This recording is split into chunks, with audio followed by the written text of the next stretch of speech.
regionals are right around the corner, which means you need to either know what you're going to be playing or what you're going to be playing against.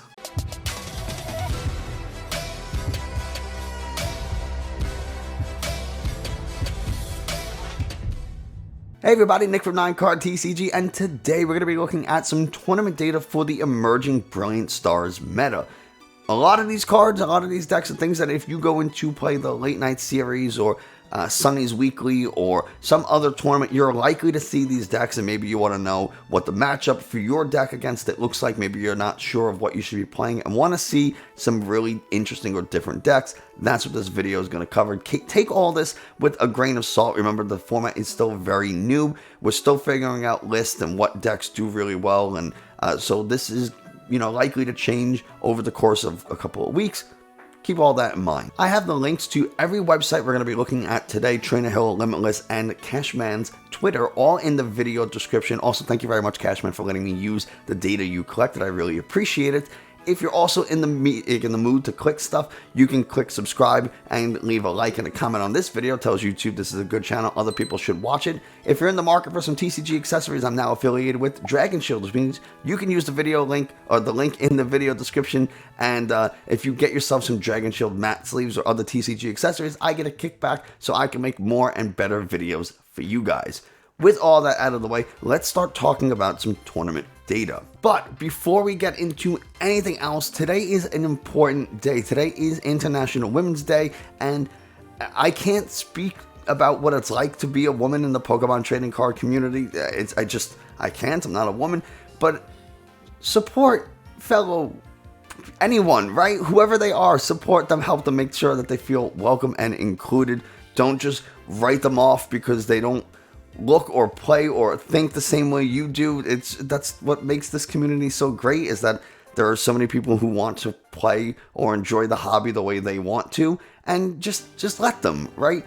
And in my community especially, there is absolutely zero space for sexism, homophobia, racism, anything like that, and I expect more from my community than anyone else. So if you want to be a part of of this community, then you have to just be a decent person, right? It's really not hard, and I will not stand for anything less. So I just wanted to get that out there, let you guys know where I stand, and if you want to be part of my Discord or my community and all that kind of stuff, then these are the things that you have to abide by. Well, fortunately, I have not had any problems. Everyone that has communicated with me and worked with me and that kind of hangs out and talks Pokemon with me has all been extremely great. But still, it's important to say, it's important to let people know that I'm with you, I'm supporting you, and I want to help. And if there's something that I could be doing more or better, please tell me. I want this to be a welcoming space for anyone who wants to play the Pokemon trading card game. That's my goal, and that's all I'm going to say about that for now. So now let's get over to the tournament data. So here we are at Limitless, and you can see that in 52 tournaments with about 3,300 players, 600 of them were Mew. Crazy high number. It's about 18% of the meta, which means nearly 1 in 5 decks are going to be Mew.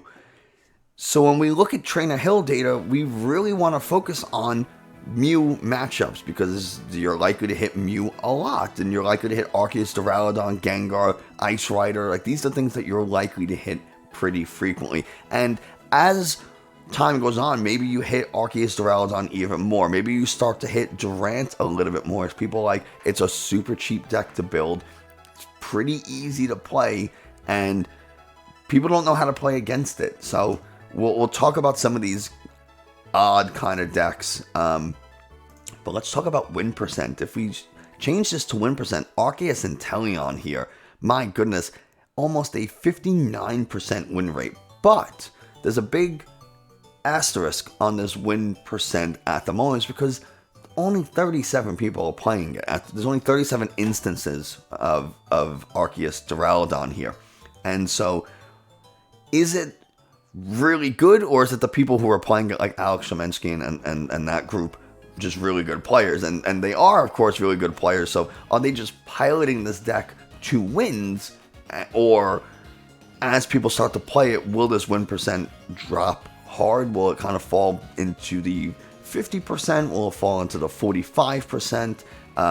It still remains to be seen as people learn how to play Arceus. Maybe things like Single Strike and Rapid Strike start to come up just a little bit. Because if you're playing Quad Arceus, well, Single Strike Urshifu can really deal with those Arceus V-Stars just in a single attack. And you're prize trading 2-2. It'd be really hard to knock out an Urshifu V-Max. But with 3 Single Strike energies, Beatdown will be enough to knock out a Arceus V-Star. They do run things like Dunsparce to remove their fighting weakness because it's a very obvious consideration, is that Single Strike is still a thing. So, anyway, decks with really low counts, Ice Rider here 25, and Entei 24. They have about a 51% win rate, which is still good. We have to keep these in mind. So, if we filter this back, not by win percent. Oh, there we go, by share. I mean, come on. Mew, 600 instances, 53% win rate. Really solid. It's really unfortunate. Where Single Strike Urshifu, all the way down with a 44% win rate. Oh my god. You hate to see it. You really do. So when we start looking at these top decks by share, right? Because these are the decks that people are playing the most commonly. So these are the things that we are more likely to hit in tournaments. Mew, Arceus, Gengar, Calyrex, Rapid Strike, Eternatus, Moltres, Durant, Darkbox, and Hoopa Moltres are kind of the same. And the way Limitless does split them, but for the most part, they're pretty much the same. So let's look at some Trainer Hill data. Arceus Duraludon here, I mean, it shreds up some of these single prize decks. The Darkbox Inteleon, Durant, Gengar, which is not a single prize, but Hoopa Moltres, Rapid Strike Malamar. I mean, it beats all of these single prize decks. It has a fairly unfavorable Mew matchup. It's going to beat Gengar 2 out of 3 times, which is exactly what we want to see in a best of 3 format for like a regionals. It is going to lose to things like Ice Rider. It's neutral with Arceus Moltres, so like that Arceus counter Darkbox thing. So basically, single prizes are your thing. You're pretty neutral with Eternatus. Is kind of who sets up a little bit faster. Can Eternatus start getting those attacks really quickly and piling up damage? Or are you going to be able to knock out their Eternatus Vs before they have a chance to evolve and really start to pile up some damage? You have only had 38 matches played, which is not a ton. It's a decent sample size, but when you compare it to something like against Mew with 154 games, I mean, it's 5 times the number of matches played. We have a solid idea that this 41% win rate is probably where you fall. So, like here against Durant, 18 games played, not a ton to go on, but with such a high win rate, you can kind of start to get the feeling that Arceus, Duraludon is going to really just eat up these single prize decks because they have so much health that it's just so hard. Like once, especially Durant, because Durant isn't attacking, right? Its attack is to mill the deck. Well, if you get a Pokemon like Duraludon that, okay, fine, I'll just play Marnie and get all my huge hand back into my deck, or I'm going to draw a ton of cards and then Marnie at the last second so that, now you have to mill even more. Whatever the play is, they're just going to keep attacking, knocking out those Durants, bossing up things that don't have Curse Shovel attached, bossing up your Cinccino so you can't find the pieces you need to make it work. It's annoying. Same thing with these Darkbox decks and like Hoopa Moltres. They don't output the damage needed to take out a 360 health Pokemon V Max or 310 health 2 prize Pokemon V Star. It's just, they just can't keep up. Moving down the list, Arceus Moltres here. What does it handle? It also handles these single prize decks. It's going to take out Darkbox, Durant, Hoopa Moltres. This is only 2 games, so again, take that with a grain of salt. Rapid Strike Malamar. So it seems like these Arceus decks just will rip apart single prize decks. And the Darkbox Inteleon, the Hoopa Moltres, they're meant to take out Mew, and as long as Mew is top dog, which it has been and probably will be, these decks are going to exist. And so if you're concerned about them and you're like, you know what, some of the other decks I play to try to counter Mew, they struggle with these single prize matchups. Well, now you have these Duraludon and RN Moltres decks that, you know, while you're not beating Mew, Arceus Moltres here is neutral with Mew. 48%, that is neutral. This 41%, obviously, it's more favored towards Mew, but at least, you know what? In a best of one scenario, 40% win rate is not that bad, right? You're a little bit off of a 50-50 coin flip. What Arceus Moltres does struggle against is something like Calyrex and Teleon. Ice Rider is a very good deck, and they're going to be hitting for 280 really easily, which is what Arceus has, 280 health. They're going to be knocking out those Moltres, especially when they put damage on themselves. And they're only a 2 energy attacker, right? So you could just attach Melanie and Max Lance for KO with a Choice Belt on. So you can see how that is the case. But for the most part, you have some really good matchups against some of the more popular decks in the meta at the moment. Arceus and Duraludon, you're pretty neutral. So yeah, the one thing you want to avoid there is Ice Rider. Speaking of Ice Rider, it has a really good matchup against something like Arceus. Duraludon, slightly favored, and then it's going to be pretty neutral to a lot of other stuff. It just beats Gengar pretty hard. It has a unfavorable Mew matchup, and then it doesn't really excel too much against all these single prize decks. They're pretty neutral. You're a little favored against Eternatus. Durant, you're 53%. Hoopa Moltres, you're 55%. Rapid Strike Malamar, you're 58%. You do lose to Darkbox and Teleon. I don't really know why you lose so much to this one compared to Hoopa Moltres, but whatever it is about Darkbox and Teleon, that's the thing you gotta avoid. Speaking, again, going into that Darkbox and Teleon, you beat Gengar, right? You're beating Gengar, you're beating Hoopa Moltres, you're not really beating Mew too much, you're pretty neutral. You're beating Rapid Strike Malamar, you are a Dark single prize deck, so yeah, you should beat a Psychic single prize deck. But man, my goodness, these Arceus decks, oh my god, I would not want to, I don't know if I would, again, take this with a huge grain of salt.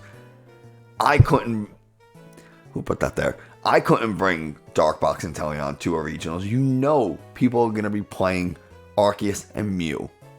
And you're neutral with Mew, but man, these Arceus things are going to rip you to pieces. Good gracious. What does Durant even beat? It's favored against Darkbox.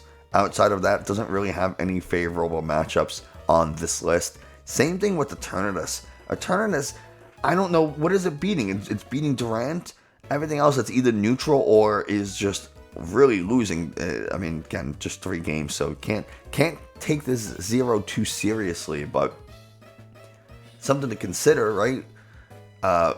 This is only 9 matches played, so again, it's not, that number is likely to climb as more Eternatus and plays against this Arceus Moltres, but it's not a good sign to see 50% and lower. I mean, it's, like I said, its best matchup is Durant, and if we look at this list in terms of popularity, Durant is, if we go by share, Durant's number 9 on the list with not even 4% of the meta. So something to keep in mind, right? Gengar, same thing. Gengar doesn't excel against anything. Its best matchup is Mew, and it's barely favorable at 56%. Everything else, it is very neutral, which, don't get me wrong, being neutral is not bad, but you kind of want to find a deck that has some favorable matchups to the really popular and the better decks. So, at the moment, you're just kind of looking like Arceus Duraludon, Arceus Moltres. Look how many things they're favored or neutral against, whereas you get down towards here, it's like, man, everything's neutral or worse. So definitely a huge difference between the matchup spread for something like Arceus Duraludon and Gengar. And part of that is because people don't know how to play the Arceus Duraludon or the Arceus Moltres matchups just yet. They're still kind of new. And let me tell you, that Starbirth ability is super, super good. You would think that Path to the Peak would hurt these decks a little bit more, but Arceus Duraludon still, it still beats up Gengar pretty decisively, with Gengar only winning 1 out of every 3 matches, and we're creeping up there in the number of matches played. 39 is starting to get into that good sample size territory, so you can kind of assume it's going to be a loss. Now, with that said, just because Gengar here loses 1 out of every 3, that's an average, right? It does not mean that if you're playing Gengar against an Arceus Duraludon that you can't win a best of 3 round. It just means statistically you win 1 out of every 3 based on historical data. Hoopa Moltres, what are you beating? Again, that's a turn. It's only 3 matches. Not really going to count that as much. Against Durant, only 5 matches. Not going to count that a ton. Part of the reason I was really trying to delay this video just a little bit, because the format is so new and deck lists are coming and going and being edited, that you get into these scenarios where you're only playing against different decks 3 times, 5 times, and it's not a huge amount. But Hoopa Moltres, your best thing is Gengar, and it's still not even that many matches. You want to beat Mew, right? That's kind of what these decks were made to do, is beat Mew and beat some of the other really popular decks. But I mean, so far you're just beating Eternatus, and that's not even that. I mean, it's fairly popular. Number 7, a little over 4% of the share there. What else we got? Mew. Mew, this is so surprising that Mew is so popular, and yet, what does it beat the most? Arceus Duraludon at 59%, and Calyrex at 56%, and everything else is pretty neutral. So, again, having a neutral Mew matchup and beating 1 or 2 of the other really popular decks, even if it means that you have some other unfavorable matchups, I think that's a win. Being neutral with Mew is a win, which is crazy to say. Arceus Moltres here, alright, fine, it loses to Ice Rider, and it's a little unfavored against Arceus Duraludon. Okay, fine. But you know what? You're neutral with Mew, and you have a bunch of other positive matchups, so that's a really, as far as alright, I think these are the decks that I'm going to encounter in a tournament, that's a really good matchup spread. You're likely to do pretty well. Part of all this is taking this information and saying, okay, this is what's popular right now. When we go to regionals in 3 weeks or a month, whatever it is, like the Orlando regional was supposed to be in about a month and that got canceled, unfortunately.